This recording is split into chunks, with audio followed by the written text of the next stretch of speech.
आज मैं लेकर आई हूँ अमृता प्रीतम जी की कहानी लटिया की छोकरी। ये कहानी है लटिया की छोकरी की। वो लटिया की छोकरी जिसकी तस्वीर देसराज अपनी पहली रात को अपनी पत्नी पार्वती को भेंट में देता है। उसकी पत्नी जब सशंकित होकर उसका चेहरा देखती है तो वो पूरी रात उसे लटिया की छोकरी की कहानी सुनाता है। और पार्वती जब पूरी कहानी सुन लेती है तो वो नतमस्तक हो जाती है लटिया की छोकरी के प्रति। तो क्या है कहानी लटिया की छोकरी की, चलिए सुनते हैं। पार्वती ने जब डोली में से पैर उतारा, सबसे पहले उसके ससुर ने रुपयों की थैली में उसका हाथ डलवाया। फिर उसकी सास ने सोने की कंठी उसे मुँह दिखाई में दी। फिर उसके देवर ने उसे सफ़ेद मोतियों की अंगूठियों घूंघट उठाई में दी। और फिर बाकी सगे रिश्तेदारों ने अपने अपने संबंध के अनुसार 5-5 या 2-2 रुपए उसकी मुट्ठी में दिए। देसराज की बारी आधी रात के करीब आनी थी। सुहाग की सेज पर बैठी पार्वती सोच रही थी कि उसके ससुर ने उसका घर में स्वागत कर उसे बहू से बेटी बना दिया था। उसकी सास ने उसका मुंह देखते हुए उसे घर का सिंगार कहा था। उसके देवर ने उसके रूप को सराहते हुए उसे फूलों जैसी भाभी कहा था। और सगे संबंधियों ने उसे चंदन की डाली कह कह कर प्रशंसा की थी। और वह सोच रही थी, अगर देसराज उसका मुंह देखकर उसे अपने मन में उतार लेगा तभी यह सब कुछ सार्थक होगा, नहीं तो यह सब कुछ निष्फल हो जाएगा। देसराज ने बड़ी कोमलता से पार्वती का घूंघट उठाया और नजर भरकर उसके मुंह की ओर निहारते हुए धीरे से कहने लगा, पारो। जिस कोमल आवाज में देसराज ने पार्वती को पारो बना दिया, पार्वती का तन मन पूर गया। उसने पलकें झपकाकर देसराज के मुंह की ओर देखा। देसराज के मुंह पर एक गहरी तसल्ली थी। उसने कोट की जेब से एक तस्वीर निकाली और पारो की झोली में डालकर कहने लगा, तुम्हारी मुंह दिखाई। पारो तस्वीर की ओर देखती ही रह गई। यह एक भरपूर जवान लड़की की तस्वीर थी। लड़की के बदन पर एक छोटी सी चोली थी, लाग वाली धोती बंधी थी और बालों में फूलों के गुच्छे टंगे थे। लड़की के मुंह पर रूप का ज्वार था और यह रूप जंगली फूलों जैसा था। पारो को क्षण भर के लिए ऐसा लगा जैसे उसका दिल धड़कने से रह गया हो। दूसरे क्षण देसराज ने पारो को उसके दिल की धड़कन लौटा दी। कहने लगा, यह चारू की तस्वीर है। मैं सोचता था अगर तुम्हारा मुंह उतना ही सुंदर हुआ जितना मेरे मन में बसा हुआ है तो मैं चारू की तस्वीर तुम्हें मुंह दिखाई दूंगा। और देसराज ने पार्वती को अपनी पारो बनाकर चारू की कहानी इस तरह से सुनाई। एक बार हमारा हाथ बहुत तंग हो गया था। पिताजी किसी के साथ साझेदारी कर बैठे थे। अधिक विश्वास का बदला हमें यह मिला था कि घर का सारा छाप छल्ला बेचकर बाजार का कर्ज चुकाया था। लेना डूब गया था और हम रोटी के भी मोहताज थे। मेरे ताऊ के बेटे बोधराज और कर्मचंद पिछले कुछ सालों से मध्य प्रदेश में रहते थे। सुना था ठेकेदारी करते थे। वे कुछ सालों में ही बड़े आसामी बन गए थे। उन्होंने मुझे लिख भेजा था, मैं भी अगर कुछ थोड़ा बहुत पैसा लेकर उनके पास पहुंच जाऊं तो कुछ दिनों में ही घर की हालत सुधर सकती है। मैं सोनीपत छोड़कर बिलासपुर चला गया। बोधराज और करमचंद जिस ढंग से लखपति बने थे वह ढंग देखकर मेरा दिल कांप गया। वे 20 रुपए सैकड़ा ब्याज लेकर अपना रुपया ब्याज पर देते थे। दाम लगे तो 25 रुपए भी लगा लेते थे। आसपास के गांव में गरीबों का जीना भी गिरवी पड़ा हुआ था और मरना भी। मैं साहूकारी का काम न कर पाया, लेकिन पास पड़ोस के गांव में काम का अवसर देखते हुए मैंने बिलासपुर से 19 मील दूर अकलतरे में साबुन का कारखाना खोल लिया, जो गांव के रेलवे लाइन के पास पड़ते थे। वहां के आदिवासी चाहे अपनी जंगल की आबादी को खो बैठे हैं, फिर भी नाच गाने की आज़ादी उनकी हड्डियों में रमी हुई है। होली के दिन मैंने किसी से पूछा कि अगर मैं लोगों के नाच गानों की महफिल में चला जाऊं तो किसी को कोई ऐतराज़ तो नहीं? मालूम हुआ किसी को ऐतराज़ नहीं था। मैं एक सांझ को उनके गांव के उस इकट्ठे में चला गया जहां मृदंग और बांसुरी बज रही थी। स्त्रियां और पुरुष कांसे की कटोरियों में ताड़ी पी रहे थे और गा रहे थे। लाल पीले रंग में डूबी हुई औरतों ने पूरे हाथों में कांच की चूड़ियां पहनी हुई थी। पैरों में चांदी की नाग मोरियां और नाक में मोटी मोटी तिल्लियां। गेंदे के फूल उनके बालों में बंधे हुए थे। उनका गीत आज तक मुझे याद है। मोर अंगना में आओ रसिया, का करूं दाई एक न माने, चले न मोरे बसिया, मोर अंगना में आयो रसिया। यह जवान लड़की गजब की खूबसूरत थी। उसने सारे इकट्ठ की फेरी ली और बाहें लटकाकर एक लंबा सा गीत गाया। उस गीत की एक ही पंक्ति मुझे याद रह गई है। लटपट पाग से लपेट मन ले गयो। हर बार जब वह यह पंक्ति बोलती थी, सारे इकट्ठ की स्त्रियां उसके साथ मिलकर इस पंक्ति को गुंजा देती थी। उसने बड़ा रंग बांधा, पर मृदंग वाला उससे भी अधिक मस्ती में था। उसने बड़ी लटक से गीत गाया। तोला देखे रहियो री, लटिया की छोरी मोरे जिया में भा गई, नागन सी छोरी मोरे हिया में छा गई, जाहिर जट गयो री, तोला देखे रहियो री। लोग यह गीत गा रहे थे और साथ में गुटक रहे थे।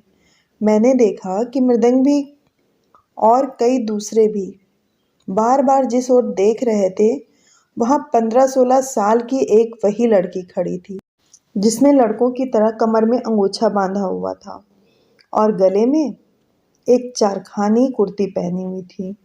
उस ओर औरतें अपने बाल खूब लंबे रखती हैं, पर उस लड़की ने लड़कों की तरह अपने बाल काटे हुए थे और गाने वाली औरतों से परे खड़ी बीड़ी पी रही थी। मैंने पिछले दिनों गांव की बोली सीख ली थी। मेरे पास साबुन की फेरी लगाने वाला चेटू काका खड़ा था। मैंने उससे पूछा कि यह लड़की कौन थी। चेटू काका ने बड़ी ताकीद से मुझे बताया, अरे ये छोकरी चारू ए बड़ी चंट है। एके नज़दीक जिन जाया, थोड़ कुन कोलो एला छेरी से कि जूती एकर हाथे में आ गई रे। ए जॉन ननकी मृदंग बजावे एकर मौत आयो, ऐसना मौला दिखे है ए चारू से प्यार करल है। और चेटू काका ने मुझे यह भी बताया, यह चारू लटिया पारे में रहती थी, इसीलिए मृदंग वाला ननकी अपने गीत में कह रहा था कि लटिया की छोरी मेरे जिया में भाग गई।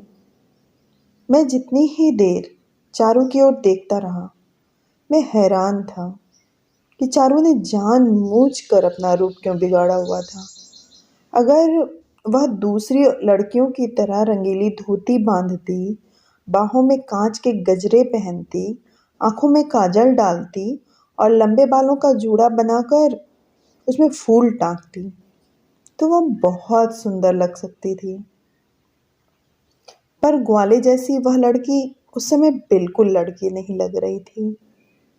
सिर्फ उसके मुंह पर उसकी आंखें ऐसी थीं जो उसके रूप की चुगली खा रही थीं, नहीं तो उसकी ओर दूसरी बार देखने का भी ख्याल ना आता। दूसरे दिन चेटू काका ने मुझे फिर बताया कि वह लटिया पारे की छोकरी बड़ी खतरनाक थी। 8 आने महीना पर एक खपरेल किराए पर लेकर अकेली रहती थी। छुटपन में माँ डूबकर मर गई थी, बाप पागल हो गया था और अब वह शेरनी की तरह किसी से भी नहीं डरती थी। बीड़ियाँ फूंकती थी, जुआ खेलती थी और ठेके पर जाकर पौवा शराब एक बार में ही चढ़ा लेती थी। कभी वह ओखली में लोगों का धान कूटकर 4-5 आने रोज कमा लेती थी और कभी वह स्टेशन पर जाकर एक एक आने में लोगों का सामान ढो देती थी। और चेटू काका ने मुझे चिताया कि कभी राह जाते मैं उसे बुला ना लूं। वह किसी की इज्जत नहीं देखती थी और दूसरे का हाथ झटक कर पाँव में से जूती निकाल लेती थी। यह सब कुछ बड़ा अजीब था। मैं अक्सर बैठा बैठा चारू के बारे में सोचता रहता, कईयों से पूछताछ भी करता। सभी चिट्टू काका की बात दोहराते थे। वैसे होली के दिनों में जिस दिन ननकी ने वह गीत गाया, चारू का नाम सारे गांव में लटिया की छोकरी पड़ गया था। एक दिन चारू बीड़ी पीती हुई मेरे कारखाने में चली आई और आते ही मुझसे कहने लगी, ठाकुर मोला नौकर रखवे का काम जानतस? जौन काम ते दे देवा। कारखाना में तो कतको काम है, पानी भरबे, साबुन की कटाई करबे, पेटी उठवे, सब काम करी को 6 आना रोजी मिली, मोला मंजूर है। चारू मेरे कारखाने में 6 आने रोज पर मजदूरी करने लगी। चारू को आए अभी 1 महीना भी नहीं हुआ था कि ननकी भी मेरे कारखाने में नौकरी करने आ गया। मुझे ननकी के इश्क का पता था, इसीलिए मैंने उसे 12 आने रोज पर अपने कारखाने में रख लिया। उन दिनों औरतों को 6 आने रोज और मर्द को 12 आने रोज मिलते थे। ननकी का इश्क सारे गांव में मशहूर था। मैंने कुछ दिनों बाद ननकी को बुलाकर कहा, ननकी तोर प्यार के बाद तो खूब फैल गए, अब ते चारू से ब्याह कर ले। ऐ साली मोर हाथ ही नहीं आवे, ननकी ने मुंह लटकाकर जवाब दिया। तो फिर ते एक एक ख्याल न छोड़ दे। मैंने ननकी के मन को देखने के लिए फिर कहा, का करूं ठाकुर, एकर प्यार के जहर तो मोरू रुआ रुआ में समाये गयो है। ननकी ने जिस समय उत्तर दिया, ननकी का मुंह देखते ही बनता था। तोर गांव में तो एकर से बढ़िया बढ़िया पड़े हैं, मैं ननकी से हंसकर बोला। पर ननकी का इश्क पक्का था। बड़ी गंभीरता से कहने लगा, पता नहीं ठाकुर, ऐ साली लटिया की छोकरी मोर ऊपर का जादू कर दई है। कई महीना बीत गए। ननकी उसी तरह बड़े सब्र से इश्क करता रहा और चारू उसी तरह ननकी से भी और गांव के और मर्दों से भी तनी रही। एक दिन ननकी घबराया हुआ मेरे पास आया और कहने लगा, ठाकुर एन जौन नया ठेकेदार आए रे, ए मोल ठीक नहीं दिखे है। ऐसा लागत है कि कोई दिन ए कोई बहुत गड़बड़ जरूर करे। क्यों ननकी, क्या बात है? मैंने उससे पूछा। कल सांझ के चारू जब तालाव से लौट के आत रही तो ठेकेदार उकर हाथ ला धर लई, ननकी ने मुझे बताया। फिर? मैंने कुछ चिंतित होकर पूछा। फिर का? चारू गुस्सा गई और खूब गाली दई और तान के एक थप्पड़ मारी से। ननकी ने जब मुझे यह बताया, चिंता तो मुझे भी हुई, पर मैंने ननकी को ढाढ़स देकर भेज दिया। बात यह थी कि गांव में शराबबंदी हो रही थी। पहले लोग आम पीते थे, अब चोरी से पीनी पड़ती थी। लोग पुलिस वालों पर खींचे हुए थे और पुलिस लोगों पर। इन दिनों बात बात पर पुलिस वालों और लोगों में तन जाती थी। मैंने कभी चारू से पूछा नहीं था, पर मैंने गांव में अफवाह सुनी थी कि चारू हफ्ते में एक आध बार बिलासपुर से शराब की बोतल छिपा कर ले आती थी और यहाँ आकर बेच देती थी। बिलासपुर में शराबबंदी नहीं थी। मेरा डर सच्चा निकला। एक दिन संध्या समय गांव का नया इंस्पेक्टर ओम प्रकाश 2 सिपाहियों को लेकर मेरी ओर आया, क्योंकि उसे लटिया पारे जाकर चारू के खपरेल की तलाशी लेनी थी और मुझे साथ ले जाकर सरकारी गवाह बनाना था। मुझे इंस्पेक्टर के साथ जाना पड़ा। चारू को जलती हुई आंखों से देखता हुआ वह सिपाहियों से खपरेल का चप्पा चप्पा ढूंढवाने लगा। मुहवे का एक पौवा मिल गया, पर बाकी परछत्ती पर सिर्फ खाली बोतलें पड़ी हुई थीं। पौवे को एक झरोके में रखकर इंस्पेक्टर और सिपाहियों ने आंगन में पड़े लकड़ियों और उपलों के ढेर में ढूंढना शुरू किया। चारू से बात करने का मुझे मौका मिल गया। उसने मेरे कहने पर एक खाली पौवे में पानी भर के शराब के पौवे से बदल दिया और बाहर उपलों के ढेर के पास जाकर खड़ी हुई। उपलों के ढेर से कुछ ना निकला। इंस्पेक्टर ने उसी एक पौवे को संभाल लिया। रिपोर्ट लिखकर उसने मेरे दस्तखत कराए और चारू का अंगूठा लगवाया और चारू को दूसरे दिन सवेरे 9 बजे थाने में आने के लिए कह गया।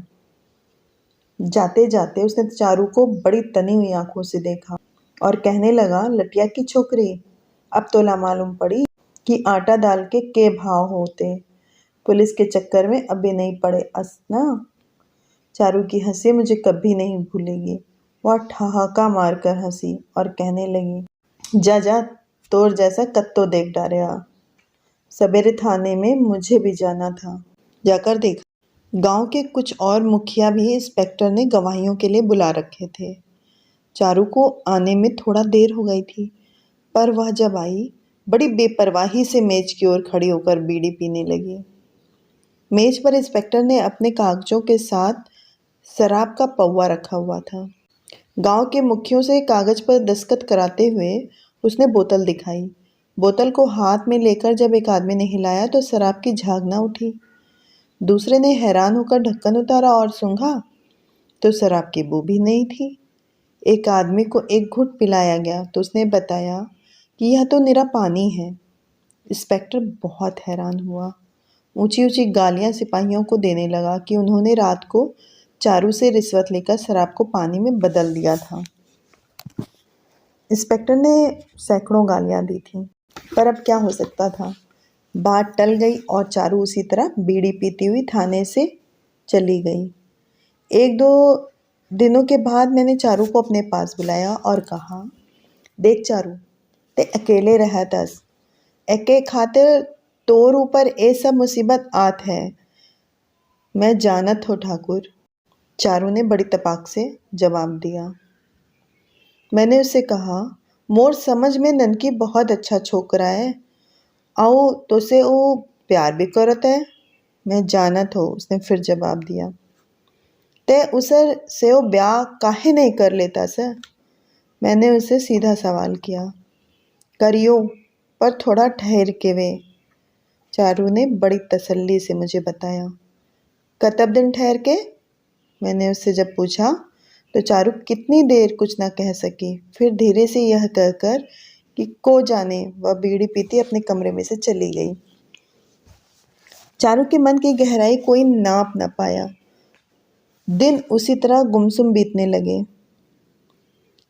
सिर्फ मेरे कहने पर चारू ने इतना कर लिया कि उसने अंगोछा बांधने की जगह औरतों की तरह रंगदार धोती बांधनी शुरू कर दी और औरतों की तरह बाल भी लंबे करने लगी। एक दिन गांव में बड़ा शोर मचा कि गांव का पुराना मालगुजार कितने ही दिनों के बाद गांव लौटा था और रात अपने खेतों की झोपड़ी में सोया पड़ा था कि झोपड़ी को आग लग गई। मालगुजार बीच में ही जल मरा था। चेटू काका ने मुझे विस्तार से बताया। अरे ओ मानसिंह, मालगुजार रही से ना, जौन गांजा के चिलम में अफीम डाल के नशा करत रही से आज रात के ओकर झोपड़ी में आग लग गयो। उनमें बेचारा जल मरी से। लोग कहते थे सठियाए हुए बूढ़े ने शायद रात को चिलम में अफीम की डली डालकर पी ली थी, जिसके नशे में चिलम उसके हाथ से छूट गई थी और खाट को आग लगती लगती पूरी खपरेल को लग गई थी। फिर धीरे धीरे यह खबर भी चल निकली कि रात को मालगुजार ने अपने किसी आदमी के हाथ चारू को अपनी झोपड़ी में बुलवाया था और उस पर जबरदस्ती हाथ डालना चाहा था। यह सारे गांव को मालूम था कि अगर कोई चारू पर हाथ डालना चाहे तो उसका क्या असर होता है। लोग कहते थे कि चारू ने जरूर उसे अपनी जूती से पीटा होगा और झोपड़ी से भाग गई होगी। बूढ़े को उसी की आह लग गई थी और इसीलिए वह रात को दैवीय आग से जल मरा था। चारू से पूछने की किसी को हिम्मत नहीं थी। मैंने भी कुछ न पूछा। तीसरे दिन पूर्णिमा थी। पूर्णिमा के दिन ननकी दौड़ता दौड़ता मेरे पास आया। उसकी सांस फूली हुई थी। कहने लगा, ठाकुर साहिब, आज मोरा मन खूब खुश है। को जाने लटिया की छोकरी के मन में के आयो कि मोला बुला के आपन मुँह से मोर संग ब्याह के बात करे लागी। सच? मैं ननकी की तरह खुश भी हुआ और हैरान भी। सच ठाकुर साहब, मैं तो तुमन ला न्योता देन बर आयो हो। आज रात के चारू तुमन लागन आपन घर में खाए पिए बर बुलाए से। ननकी ने मुझे कहा और दूसरे दिन भर की छुट्टी लेकर चला गया। मैंने उपहार के रूप में चारू के लिए रंगीली धोती खरीदी और रात को उसके घर चला गया। चारू की खपरेल में ढोलकी बज रही थी। खपरेल के दरवाजे पर बहुत सारे फूल टके हुए थे और बरामदे में चावल पक रहे थे। रोयतों की जाति में और दूसरी छोटी जातियों में विवाह की कोई रस्म नहीं होती। लड़का लड़की के हाथों में कांच की चूड़ियां पहना देता है और बस विवाह हो गया। लड़की की माँ, रोहितों की 3-4 और स्त्रियां और गांव के 2 मुखिया इस दावत में आए हुए थे। बस और कोई नहीं था। रोहू मछली पकी हुई थी, लुचई चावल बने हुए थे और चारू सबको महुए की शराब पिला रही थी। वैसे चारू आज कोई दूसरी ही चारू दिखाई दे रही थी। उसने पीले रंग की कुर्ती पहनी हुई थी, लाल रंग की धोती बांधी हुई थी, हाथ में कांच की चूड़ियां और शीरे के गजरे पहने हुए थे, माथे पर बिंदु लगाया था और बालों में मोगरे के फूल गूंथे हुए थे। रोहितों की स्त्रियां और गांव की मुखिया जब खा पीकर विदा हो गए तो मैंने शराब की बोतलों की ओर देखकर चारू से पूछा, चारू, तोला डर नहीं लगे जो ऊपर ले थानेदार आ जाए तो? चारू के मुंह पर पहले रूप ही चढ़ा हुआ था, अब एक और चमक आ गई थी और वह बिजली की तरह चमक कर बोली, अब मोला थानेदार कभी तंग करी तो मैं उला उन्हीं जगह भेजूं जहां माल गुजार गए से। मैं वह चक्का रह गया। मेरी तरह ननकी का मुंह भी खुले का खुला रह गया। ननकी बोल न पाया। मैंने ही चारू से पूछा, सच बता चारू, माल गुजारी ला ताही मारे हस? मैं काबर मारी हो, उकर उका पाप ही जला दियो है। चारू तमक कर बोली, ओ तोला छेड़ी रही से? इस बार ननकी ने चारू से पूछा। चारू ने दांत पीसकर जवाब दिया, ओ बढ़ऊ के हिम्मत रही जे मोला छेड़े? फिर? मैंने और ननकी ने हैरान होकर पूछा। ओ मोल दाई ला मरवाए रही से। चारू के मुंह पर रोष का नया रूप चढ़ाया था। तोल दायरा? मेरे मुंह से निकला। चारू ने हाथ में पकड़ी हुई शराब की कटोरी एक ओर रख दी और अंगड़ाई लेकर कहने लगी, मोर दाई गांव भर में सबसे खूबसूरत रही से। माल गुजार के मन खराब हो गई से। मो दाई एला खूब डांटो से। आओ एक दिन जब मोर दाई कुआं ले पानी भरत गई से तो ए आपन कोनो आदमी के हाथ उला कुआं में ढकेल दई से। मोर दाई मर गई से। एल दुखा में मोर दादा पागल हो गए। मैं आपन मन में कसम खाए रहिले के अपन दाई के बदला चुका के छोड़ियो। चारू इतनी खातिर ते विवाह नहीं करत रही? ननकू ने चारू की बाह अपने हाथ में पकड़ ली और उससे गर्व से पूछा। हाँ ननकी, मैं आपन मन में प्रतिज्ञा करे रहिला कि मैं आपन हाथ में कांच के एक चूड़ी तक ना पहनूं। ननकी ने चारू को गले लगा लिया। उसके मुंह से बार बार यही निकल रहा था, ए मोर चारू, ओ मोर लटिया की छोकरी, मैं अतका दुख अकेले मोहे बोहे बोहे घूम रहा। मोला पहले काहे नहीं बताला? मैं तोर सब के सब दुख आपन ऊपर ले लेता। चारू ने ननकी को बड़ा दुलराया और कहने लगी, ओ ननकी, मैं तोल शुरू से प्यार करत रही हूँ। मैं तोला कोई खतरा में कैसे डाल देता? और जब तक मैं अपना हाथ का बदला नहीं ले लेता, मोर दाई के आत्मा कैसे चैन पति से? और पारो कहानी सुनाते हुए देसराज की आवाज भर्रा गई। वह पारो को गले लगाकर कहने लगा, चारू के रूप में मैंने औरत के मन का जो रूप देखा है, उसके आगे मेरा सिर झुक जाता है। मैंने इसीलिए चारू की तस्वीर तुम्हें मुंह दिखाई में दी। देसराज के सीने से सिर लगाकर पारो ने एक बार फिर चारू की तस्वीर की ओर देखा और उसे अपनी आंखों में संजोती हुई सोचने लगी कि वह चारू के रूप को अपने रोम रोम में बसा लेगी और वह देसराज के मन में उसी तरह अंकित हो जाएगी जिस तरह उसके मन में चारू के रूप का मन अंकित है।